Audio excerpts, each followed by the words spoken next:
Everyone, welcome to KTV Telugu. దశాబ్దం తర్వాత తెలంగాణలో కాంగ్రెస్ జెండా రెపరెపలాడటానికి సీఎం రేవంత్ రెడ్డి నాయకత్వం, ఆయన వ్యూహాలు, అందరినీ కలుపుకుపోయే తత్వమే కారణమని చెప్పక తప్పదు. రేవంత్ అదృష్ట జాతకుడని కూడా కొందరంటారు.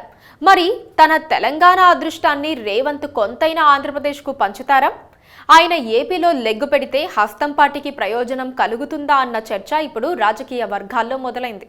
ఆంధ్రప్రదేశ్లో కాంగ్రెస్కు మనుగడ సమస్య ఉంది. రాష్ట్ర విభజన తర్వాత వరుసగా 2 ఎన్నికల్లోనూ ఘోర పరాజయం పాలైంది.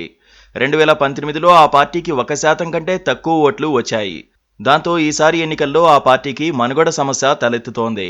ఈసారి కాస్త పరువైనా కాపాడుకోలేకపోతే ఇక రాష్ట్రంలో కొట్టుకట్టేయడమేనని నాయకులకు తెలుసు. పైగా యువత తమ పార్టీ వైపు ఆకర్షితులవ్వాలంటే ఈసారి ఏదొక అద్భుతం జరగాలని కాంగ్రెస్ ఎదురుచూస్తోంది. ఈ క్రమంలో తెలంగాణ సీఎం రేవంత్ రెడ్డి వైపు ఏపీ కాంగ్రెస్ నేతలు చూస్తున్నారు. రేవంత్ రెడ్డి వచ్చి 4 మీటింగుల్లో మాట్లాడితే జనంలో కాంగ్రెస్ పట్ల విశ్వాసం పెరుగుతుందని, ఓట్లు పడతాయని అక్కడ నేతలు ఆశపడుతున్నారు. తొలి భేటీ తిరుపతి లేదా వైజాగ్లో ఉండాలని నేతల్లో చర్చ జరుగుతోంది. రాయలసీమ నేతలు తిరుపతిలో మీటింగ్ పెట్టాలని భావిస్తుంటే ఉత్తరాంధ్ర నేతలు రేవంత్ వైజాగ్ రావాలని కోరుకుంటున్నారు. దక్షిణాది రాజకీయాల్లో రేవంత్ రెడ్డి ఇప్పుడు రైజింగ్ స్టార్. ప్రత్యర్థులను చీల్చి చెండాడే సీఎం ఆయన. ఎక్కడికి వెళ్లినా రేవంత్ కు ఒక ఫాలోయింగ్ వస్తోంది.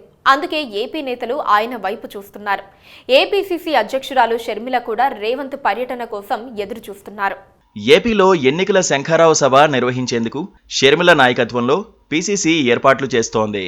సోనియా, ఖర్గే, రాహుల్ గాంధీ, సిద్ధరామయ్య, డీకే శివకుమార్ సహా పలువురు నేతలు హాజరవుతారని ఎదురుచూస్తున్నారు.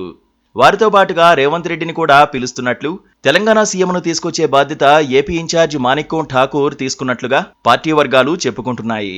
అందరూ రావడం ఒక ఎత్తైతే రేవంత్ రావడం మరో ఎత్తు అన్న టాక్ నడుస్తోంది. రేవంత్ ఏపీలో గేమ్ చేంజర్ అవుతారని వారి నమ్మకం. షర్మిల కారణంగా రేవంత్ దూరంగా ఉంటారన్న చర్చకు కూడా తెరపడింది.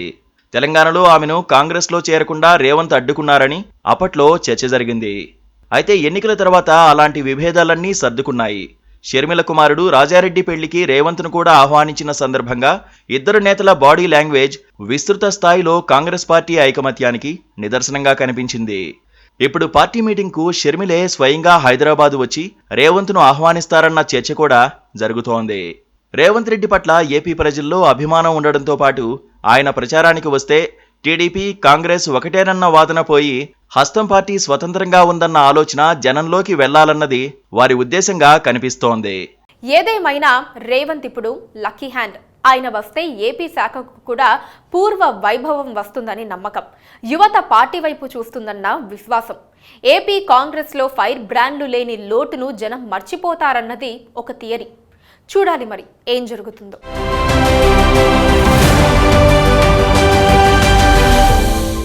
Please do subscribe to Please do subscribe to Please do subscribe to Please do subscribe to Please do subscribe to Please do subscribe to KTV Telugu KTV Telugu KTV Telugu. KTV Telugu KTV Telugu. Please do subscribe to KTV Telugu.